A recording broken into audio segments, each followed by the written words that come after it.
Friends, सिद्धि veg kitchen में आप सभी लोगों का बहुत बहुत स्वागत है। फ्रेंड्स, यहाँ पर मैं आज बथुआ का साग और साथ में पालक और मेथी का साग बनाने वाली हूँ। फ्रेंड्स, यहाँ पर जो बथुआ है वह बहुत ही ताज़ी है और यह खेतों से लाई गई है।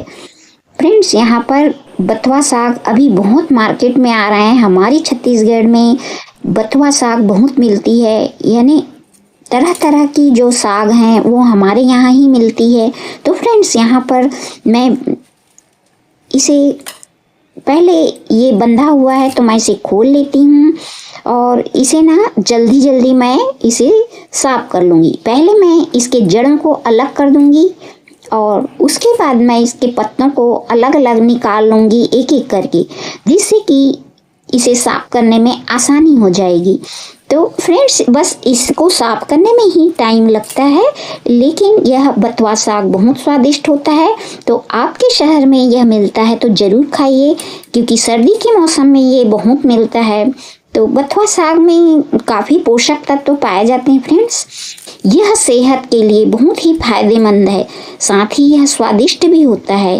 तो इसके जो फायदे हैं उसे बताना चाहूँगी।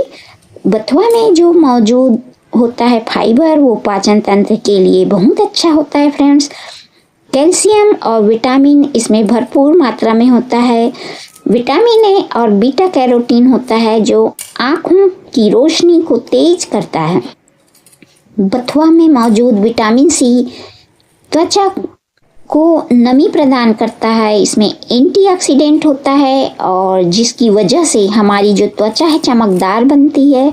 और बथुआ में मौजूद आयरन और फॉलिक एसिड से हीमोग्लोबिन की कमी भी दूर होती है। फ्रेंड्स, यहाँ पर बथुआ में मौजूद विटामिन बी और B3, B5 और vitamin C, calcium, iron, magnesium, manganese और फास्फोरस, पोटेशियम, सोडियम जैसे तत्व पाए जाते हैं। फ्रेंड्स, बथुआ में मौजूद एंटीऑक्सीडेंट के गुण होते हैं जो ब्लड शुगर को कंट्रोल करते हैं। हमारे शरीर में चुस्ती फुर्ती भी इससे बनी रहती है। साथ ही सर्दी जुकाम के लिए भी यह बहुत ही अच्छा माना गया है। तो इस तरह से बथुआ साग खाने के बहुत ही फायदेमंद है। तो इस बथुआ को हम सिर्फ खाली बथुआ और उसको दाल के साथ भी बना सकते हैं, लेकिन अगर आप चाहे तो इसमें कुछ दूसरे साग भी मिला सकते हैं, जैसे पालक और मेथी, सरसों। तो मैंने यहाँ पर पालक और मेथी मिला लिया है। आप यहाँ पर सरसों का साग भी मिला सकते हैं। तो इस तरह से मिक्स बनाने में जो बथुआ का जो एक हल्का सा कसैलापन है वो कम होता है। तो फ्रेंड्स, यहाँ मैं इसके लिए दाल भी भिगा रही हूँ। मैं मसूर की दाल में अक्सर बनाती हूँ, जिससे कि बैलेंस हो जाता है। इसका जो आयरन की मात्रा की वजह से थोड़ा सा कड़वापन होता है वो बैलेंस में आ जाता है। तो इस तरह से मैं ये जो साग है इसको तोड़ ली हूँ और तोड़ने के बाद मैं इसे टब में पानी लेकर अच्छे से साफ़ कर ली हूँ, अच्छे से क्लीन हो जाए, ताकि इसके जड़ों में तो मिट्टी थी, कहीं पत्तियों के तनों में ना मिट्टी हो, इसलिए उसको साफ़ करना ज़रूरी है। फ्रेंड्स, और इसे ना 2-3 बार धोना बहुत ज़रूरी है। तो इस तरह से बथुआ को मैं धो कर 2-3 बार से निकाल लेती हूँ पानी में, और पानी की मात्रा थोड़ा ज़्यादा ले रही हूँ। साथ ही मैं मेथी और पालक को भी इसी के साथ में अच्छे से धो लेती हूँ। फ्रेंड्स, यहाँ पर ये देखिए कि जो ये साग है ना, ये मार्केट में आपको ढूंढने पे आसानी से मिल जाएगी, क्योंकि साग खाने से हमारा जो माइक्रोन्यूट्रिएंट्स की कमी शरीर में होती है वो पूरी हो जाती है। तो इस तरह से साग खाते रहना चाहिए। तो फ्रेंड्स, यहाँ पर ये मैं पालक को धो रही हूँ। सारे साग को धोकर मैं इसे थोड़ा सा कट कर लेती हूँ। कैंची की सहायता से मैं इस तरह से काट ले रही हूँ। तो छोटे टुकड़े कर देने से क्या है कि दाल में अच्छे से मिक्स हो जाता है, नहीं तो थोड़े से गुच्छे से बन जाते हैं जो सब्जी में एक ही स्थान पर रह जाता है। इसीलिए मैं इसे काट देती हूँ इस तरह से। तो इस तरह से काट दीजिए और उसके बाद क्या करेंगे कि इसे हम ना कुकर में पका लेंगे। तो फ्रेंड्स, आप चाहें तो दाल के साथ कुकर में नमक डालकर पका सकते हैं, लेकिन मैं क्या करूँगी कि दाल को अलग नमक डालकर पका रही हूँ और ये जो साग है उसको अलग पका रही हूँ। अलग पकाने का सिर्फ कारण ये है कि दाल जो है ना, ये मसूर की बहुत जल्दी पक जाती है और अगर मैं इसके साथ डाल देती हूँ ना तो बहुत ज़्यादा गल जाता है। वैसा भी बना सकते हैं फ्रेंड्स, लेकिन मैं क्या करूँगी कि दाल को थोड़ा मतलब पका तो रहेगा लेकिन वो दिखाई देना चाहिए। इस तरह से मैं इसके वजह से अलग से पका रही हूँ।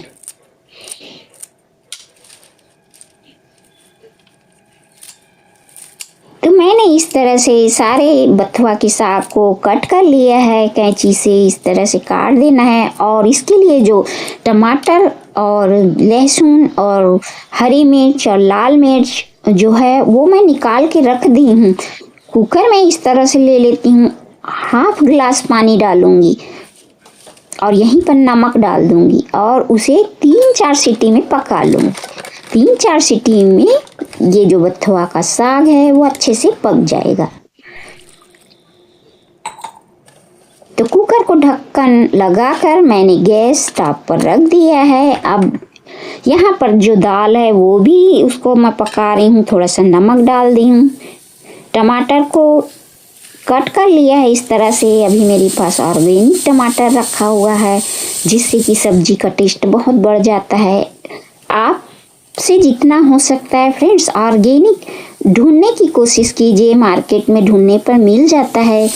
ऑर्गेनिक सब्जी में थोड़ा टेस्ट ज़्यादा आता है और ये हेल्थ के लिए बेनिफिशियल भी है। तो गांव में जाकर मतलब गांव के साइड से पता करने पर भी मिल जाता है आते जाते। तो इस तरह से हम इसे क्या है खेतों से निकाल के वहीं सेल करते हैं, तो वहाँ से हम ले आते हैं। गांव आना जाना होता रहता है इस वजह से। तो फ्रेंड्स, मार्केट में भी ऐसा एक स्थान होता है जहाँ पे जो सेल करने वाले होते हैं सब्जियाँ, वो गांव से लाके डायरेक्ट भी बेचते हैं। तो वहाँ से भी आप ले सकते हैं। तो इस तरह से ये देखिए दाल पक गई है। यहाँ पर मैं तेल गरम करती हूँ। यहाँ पर आप कोई भी सा तेल ले सकते हैं, ज़्यादातर सरसों का तेल अच्छा रहता है। तो मैंने यहाँ तेल को गरम करने के बाद लाल खड़ी मिर्च डाल दी है 2 और 2 हरी मिर्च डाल दी है। आप कम ज़्यादा कर सकते हैं क्योंकि मैं दाल की मात्रा ज़्यादा रखी इसलिए मैं 4 मिर्च डाल रही हूँ फ्रेंड्स। यहाँ पर मैं लहसुन को अच्छे से फ्राई कर लेती हूँ। लहसुन की मात्रा को थोड़ा ज़्यादा रखें और जब ये पिंक हो जाए तब टमाटर को इसमें डाल के पका लेंगे। अच्छी तरह से टमाटर को पका लेना है। टमाटर की भी मात्रा मैं थोड़ा ज़्यादा ली हूँ। यहाँ पर साग जो है अच्छे से पक गया है। मैं खोल कर चेक कर ली हूँ। अभी मैं टमाटर को पकने दूँगी। तो टमाटर पक रहे हैं, जब गल जाएंगे ना तो मैं उसमें ये जो साग है उसको मिला दूँगी। तो इस तरह से ये देखिए ये पक चुके हैं अच्छी तरह से। तो इस तरह से टमाटर को ढक ढक के पका लेना है, बीच बीच में खोल कर चेक कर लेना है। बहुत 2-3 मिनट में तो ये गल जाता है अच्छे से। इसमें नमक डाल दीजिए अंदाज से और हल्दी भी डाल दीजिए। और कुछ डालने की ज़रूरत नहीं है। साग तो वैसे भी कुछ लगता नहीं है, बहुत जल्दी बन जाता है। ये शुरू में तैयारी करनी पड़ती है बस। दाल को इसी तरह से पकाना है मुझे। इस तरह से ये पक चुका है लेकिन वो दिख भी रहा है, तो इस तरह से मुझे डालना था। तो यहाँ पर टमाटर पूरी तरह से गल गए हैं, ये देखिए। तो मैं क्या करूँगी कि अब इसमें मैं जो साग है उसको मिक्स कर दूँगी इसमें।